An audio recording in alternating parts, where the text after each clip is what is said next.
Good morning, everyone. Today is the 21st of October. So today is the day one of the Hong Kong Championship 2023. And this morning I just have an idea to make a vlog about my experience in the Hong Kong Championship because, it's my first time competing here in Hong Kong, main competition in Hong Kong. I joined the Hong Kong Big Cube Day before, but that was kind of a small competition. But this time there's around 180 competitors here, which is kind of a large-scale competition. And also I just want to show you around here what it feels like living in Hong Kong, the environment around here. You can see even in Kowloon district, which is away from the urban area, it's still surrounded by lots of tall buildings. So yeah, you can kind of see the environment here around Hong Kong. So another goal or another aim of this video is to, you can see I've used English in Hong Kong. It's actually because I want to improve my English speaking ability. Back in the UK, I feel like my English is more fluent, but back in Hong Kong, even though I still use English in teachings in medical school, but in daily life, I seldom or even never use English. So I can definitely feel that my English speaking ability has deteriorated over these months after I returned to Hong Kong. Back in the UK, I feel like my daily communications with the locals there were quite fluent. So it's day one of the competition, and day one is kind of boring for me. So let's talk about the difference between competitions in Hong Kong and UK in general. So firstly, about the registration fee. In the UK, you give a fixed registration fee, and then you can join unlimited amount of events. So you can join any events you want. So I really like that system because it allows me to join events that I'm not really good at. And so in the UK, you can actually see me doing pyraminx or Scoop, which I actually haven't solved in years. But yeah, I just do some practice solve and then I just go on, and then the results are actually pretty great. But in the Hong Kong, you have extra fee that you need for extra events. So when you join more events, the registration fee actually piles up. And for Hong Kong Championship, it's particularly expensive. If you join all the events, it's actually over 1,000 Hong Kong dollars, which actually is around £100 in the UK, or maybe it's around 150-ish in US dollars. So it's definitely a hefty fee. So the events that I join in this competition are just Rubik's Clock and 3x3 and 2x2. So the venue is inside one of the secondary school, so it's inside the hall in this competition. So that's another difference. The venue in Hong Kong is usually small because, you know, Hong Kong is such a densely populated city. So yeah, you can see today is a Saturday, but there are still activities around the school. So Hong Kong is such a busy city, there's no weekends. That's a huge difference between Hong Kong and the UK. So let's head to the venue. Welcome to Hong Kong Championship 2023. So as I'm lining up for the registration, so let me continue to talk about the difference between the UK and Hong Kong. As you can see from the venue, there are only seats. It's really populated. There's not much space around. It's just a hall in one of the secondary school. But yeah, it's not a bad venue. It could allow a large number of participants here. It's actually not the first time Hong Kong hosts a competition in this hall. Back in May, I think the Hong Kong Small Cube Day is actually also hosted in here, but of course that time I was in the UK, so I didn't have the chance to join it. In that competition, talented cubers such as Yi Heng Wang actually competed here and got a really great average. And Sky Guo also competed here. It's a bit sad that Sky didn't join this competition. I would really love to compete with him. I think he is definitely the best 2x2 cubers in Hong Kong. Of course, I would look to chase to his height and to be more competitive against him. But yeah, I guess it leads to another opportunity. And for day one, it's kind of quite chill. Just Rubik's Clock. My aim is to get a PR average. My PR average is 12.55, which actually does not reflect my true ability. Now I actually average like sub 10 regularly. So for tomorrow, it's much more stressful. You got 2x2 where I want to be the Hong Kong champion. But that's another reason why I make this vlog, because the nerves for this championship is quite high. And by making a vlog, you can kind of distract yourself from the nerves and just enjoy yourself around the environment. So yeah, I'll see you later after the registration. Look at the 2x2s they have. We have like around 10 events today, and they put two 2x2s right here, so 2x2 is great. So Hong Kong Championship comes at a cost, not for no reason. You got this Hong Kong Championship t-shirt, which of course you also get one if you join the UK Championship. Really coincidentally, UK Championship also happens right now, this weekend in Coventry. So it's actually a competition that I want to join so much, but unfortunately I'm not in UK anymore. Anyways, so it's Hong Kong Championship. It means more to me to be the national champion. So we'll see how it goes. But now I have to rush back to Queen Mary Hospital to have my lectures.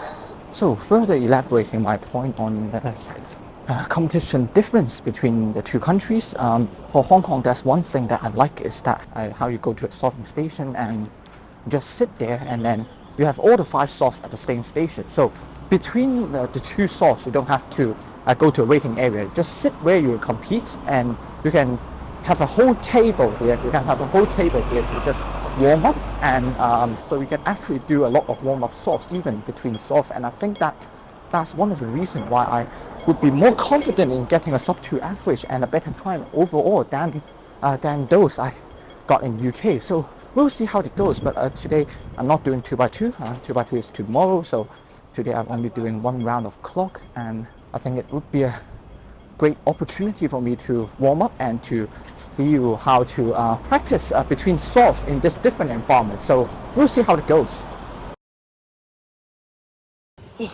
Saturday lectures. So I'm here in Queen Mary Hospital. Got Saturday lectures until 1 p.m. So I usually have light lunch during competitions, perhaps due to competition nerves. But even though today is kind of like a stress-free event for me because I only got clock, and my only goal is to just break PRs, and I mean I'm global like 2 seconds faster than my PR, so I think that's going to be quite easy.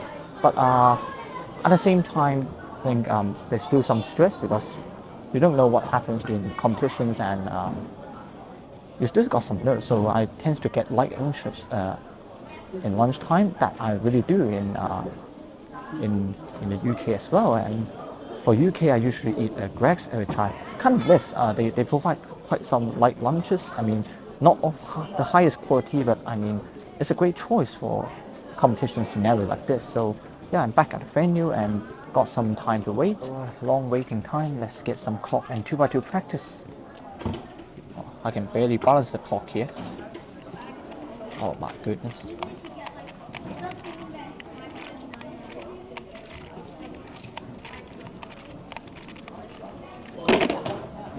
So yeah, sub 10 single, near what I average.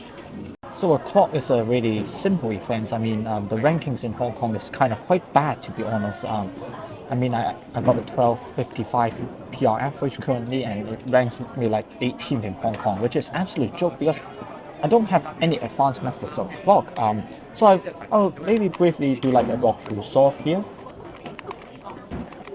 So yeah, basically some advanced clock software would use 7 Simo, which is objectively the best method, but I'm not interested in learning that. It's too complicated for me, and I mean, I don't aim for a really good time on clock. So basically the method I use is just beginner's method, but with some optimization. So I think if any clock solvers would like to begin with, my biggest tip would be do an X2 flip.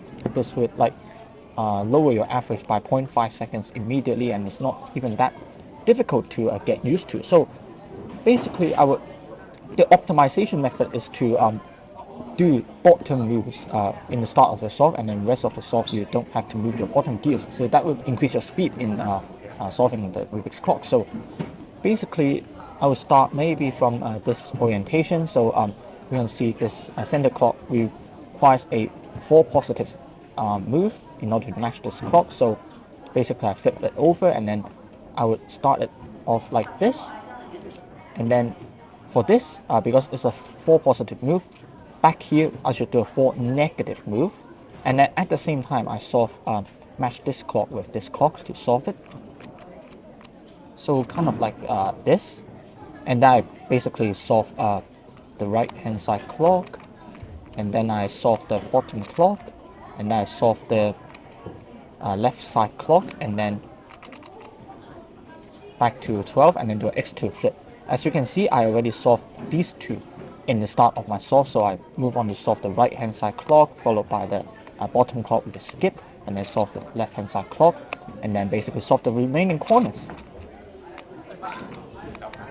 Yeah, it's quite difficult to solve it through my phone, but yeah, that's the solve. I mean, it's pretty simple. There's not much skills, there's no algorithm at all, and yeah, so I mean, I hope more people would do clock. It's not a difficult event. You don't have to memorize anything, and I actually teach quite a number of people to solve clocks, and those are all non-cubers. So yeah, it's really a joke event, but yeah, I mean, if you have a Rubik's clock by the Chi, and just join a competition, it's really easy to solve, and you can get some really good rankings in terms of Hong Kong locally.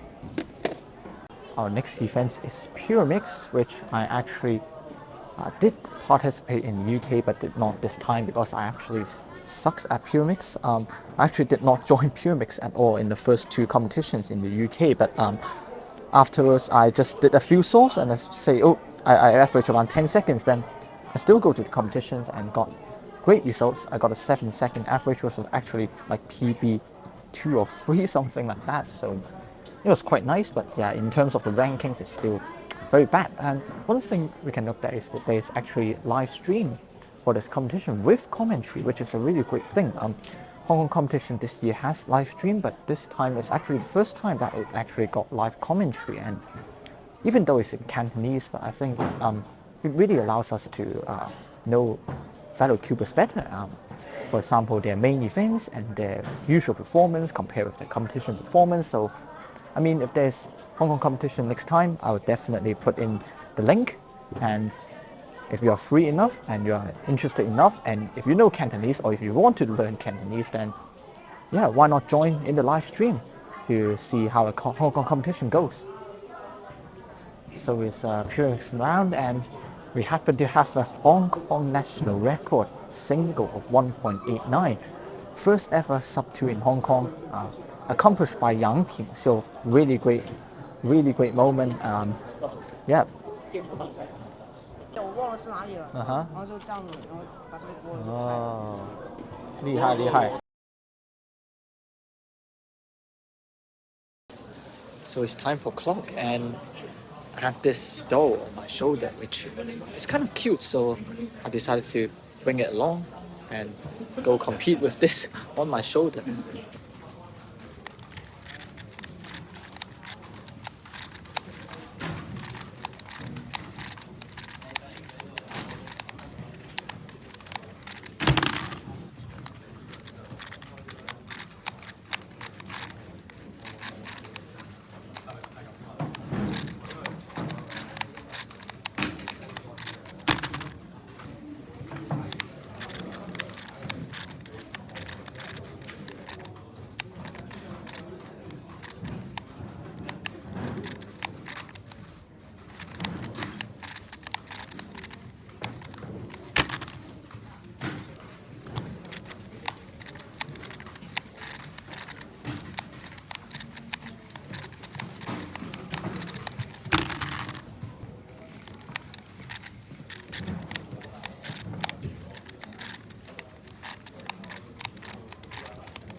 So definitely I'm going to smoke my PR average. Definitely I'm going to smoke my PR average. So in the Hong Kong Championship, we have a very special guest here. Is Antoine Canton, a very iconic one-handed solver and the former world record average holder as well. So I want to ask you a few questions.